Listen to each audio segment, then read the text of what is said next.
قولي لي اخر حاجه عملتيها عشان تلفتي انتباه حد. مش عارف. لا النظره دي معناها ان احنا عملنا كتير بقى. والله لا، مش بلفت انتباه حد، مش بركز ان انا اعمل كده. والنبي والله. مع النظره دي انا مش هصدق. لا دي تعالي كده بقى اعترفي. طب استنى والله شكلها عملت مش كده. فاكرة. مش فاكرة. اخر حاجه عملتيها. اخر حاجة عملتها في ايه؟ في النظرة يعني قلت انتباه حد.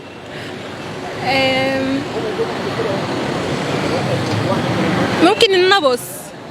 والله ممكن. انت لما تبصي لي كده خلاص لفتي انتباهه. واضحك يعني. وبعدين هو المفروض هيقول لك ايه؟ لا عادي خلاص، هيقول ايه؟ بس. انت بتبصي له تضحكي وخلاص. بس انا اخري كده هعمل ايه؟ انا بيتم استفزازي. انا بيخرجوني عن شعوري. والله اصلا هعمل ايه يعني؟ مش